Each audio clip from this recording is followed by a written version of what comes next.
বিসমিল্লাহির রহমানির রহিম। সম্মানিত দেশবাসী, পবিত্র মাহে রমজান মাস, বিজয়ের মাস, স্বাধীনতার মাস। আজকে মার্চের 1 তারিখ। আপনাদের উদ্দেশ্যে একটা কথা বলতে চাই। কথাটা কতটুকু সঠিক, কতটুকু বেঠিক আপনাদের বিবেচনায় ছেড়ে দেব। আমরা পৃথিবীতে 3টা লোকের নাম শুনেছি। 3টা লোকের নাম: Hitler, shimmer, Mir Jafar. Hitler, shimmer, Mir Jafar. হিটলারের কি করেছেন সবাই জানেন। মির্জাফর কি করেছেন, শিমার কি করেছেন, ইতিহাসে তারা সবাই জানেন, আপনারা সবাই জানেন। কিন্তু আজকে একটা লোক যদি সূক্ষ্ম বুদ্ধির অধিকারী হয়, অত্যন্ত কৌশলী হয়, সে যদি তার কৌশল দিয়ে সুবিধা নিতে পারে, সেই রকম লোকটাকে আমরা বলি হিটলার।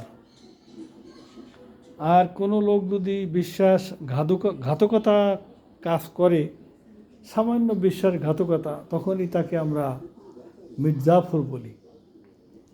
আবার কোনো লোক যদি একটু নির্দয় নিষ্ঠুর হয়, তখন তাকে আমরা শিমার বলি।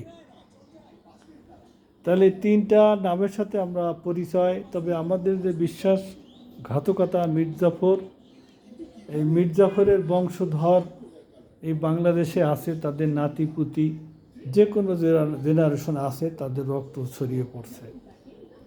কথাটা বলছি এই কারণে যে খুব বেশি দিন আগের কথা নয়, কোটার বিপক্ষে যখন হাইকোর্টের আপিল বিভাগ থেকে রায় হলো, ফ্যাসিস্ট সরকারের দোসররা মেতে উঠল, সেই আনিসুল হক আইনমন্ত্রী মেতে উঠল, কিচ্ছু করার নাই। সে সুপ্রিম কোর্টের আপিল বিভাগ থেকে রায় হয়েছে, কোটা বাতিল। আন্দোলন শুরু হলো। আন্দোলনে ঝাঁপিয়ে পড়ল, কোটার আন্দোলনে ঝাঁপিয়ে পড়ল ছাত্ররা। মাদ্রাসা, স্কুল, কলেজ, বিশ্ববিদ্যালয়, ঢাকা বিশ্ববিদ্যালয়, প্রাইভেট বিশ্ববিদ্যালয়, পাবলিক বিশ্ববিদ্যালয়।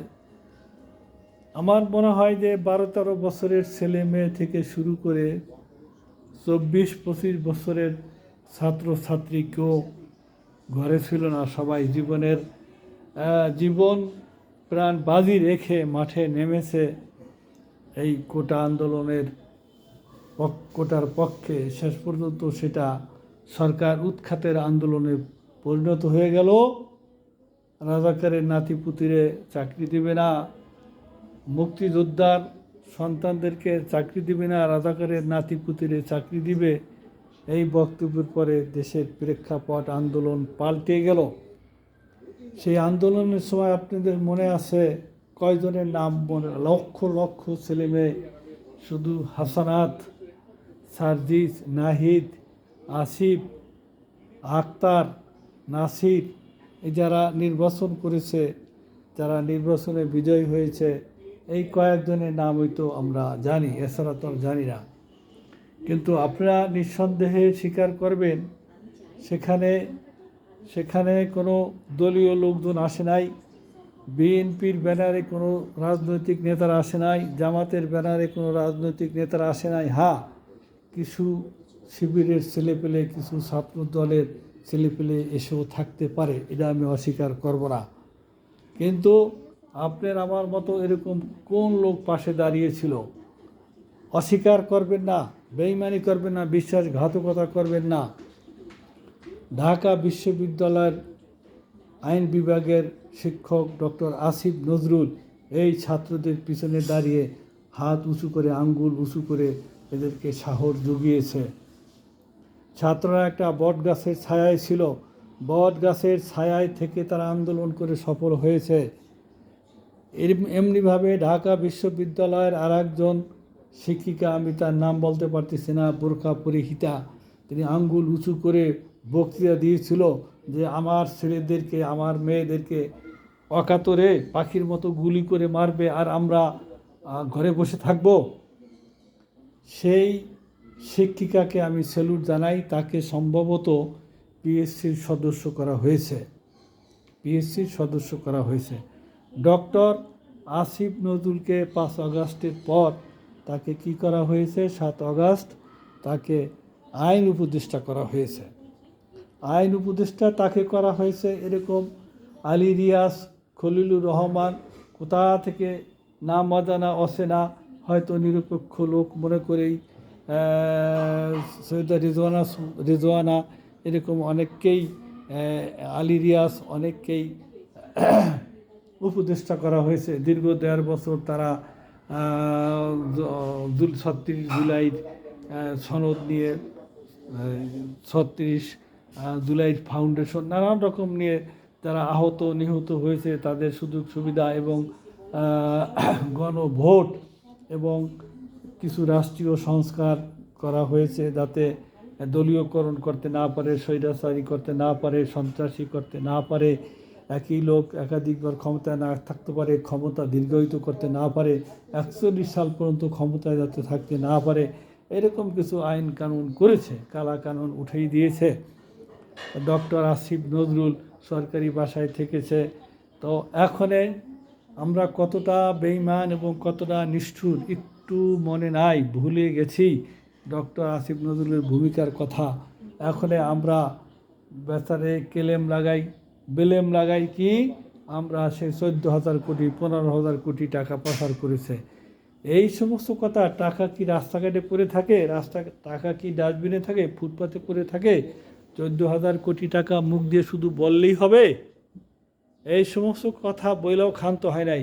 সেই লোকটাকে সকালে বিকালে জুতার মালা গলায় দিয়ে মুখে চুন কালি মেখে অনলাইনে ছেড়ে দেয়। একটা লোক প্রতিবাদ করে না, একটা লোক বাধা দেয় না যে একটা সম্মানী লোক ঢাকা বিশ্ববিদ্যালয়ের আইন বিভাগের প্রফেসর। আরে বেটা, যেই লোক তার গলায় জুতা পরাস, তুই ঢাকা বিশ্ববিদ্যালয়ে বাংলায় বানান করতে পারবি না, ইংলিশে বানান করতে পারবি না। আর সেই লোক সেই জায়গার প্রফেসর, আইন বিভাগের প্রফেসর। সেই লোক যদি আজকে এই উপদেষ্টার এই পর্যায়ে না আসতো তাই সে হয়তো ঢাকা ইউনিভার্সিটির ভিসি থাকতো।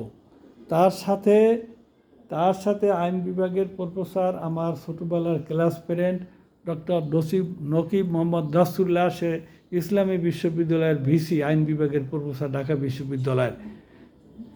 ডক্টর আসিফ নজরুল তো তার senior, doctor Asif Nazrul VC হতো। তো সেই লোকটাকে মুখে চুন কালি দিয়া এইভাবে বেইমানি করে, এই বেইমানের জাত, নিমক হারামের জাত, হ্যাঁ, ঘাতকের জাত। তোমরা একটু মুখে বাজে না যে এই লোকটার কি অবদান ছিল? এই লোকটার কারণেই ছাত্ররা সাহস পেয়েছে, বটগাছের ছায়ায় থেকে তারা আন্দোলন করেছে। আর আজকে তার মুখে চুনকালি পরাও, 14,000 কোটি টাকা সে পাচার করছে, প্রমাণ দেখাও, মিথ্যা কথা বলে মানুষকে। আশা করি আমরা সম্মানী লোককে সম্মান দেওয়ার চেষ্টা করব, কারো সম্মান ছিনিয়ে নেব না। যে যেখানে যতটুকু অবদান রাখে তার অবদানকে আমরা স্বীকার করার চেষ্টা করব। একটা মধু পোকা কতটা অবদান রাখে, আমাদেরকে মধু দান করে, এটা স্বীকার করতে হবে। একটা গাভী আমাদেরকে দুধ দেয়, একটা মুরগি আমাদেরকে ডিম দেয়, আমাদেরকে অবদান রাখে আমাদের প্রতি। এই যে গিফট অফ নেচার, এগুলো অস্বীকার করবেন না। আশা করি আমার কথাটা অনুধাবন করবেন। পরবর্তী আপডেট দেখার জন্য সকলকে ধন্যবাদ এবং শুভেচ্ছা জানিয়ে আমার আজকের এই ভিডিও শেষ করছি। আসসালামু আলাইকুম ওয়া রাহমাতুল্লাহি ওয়া বারাকাতুহু।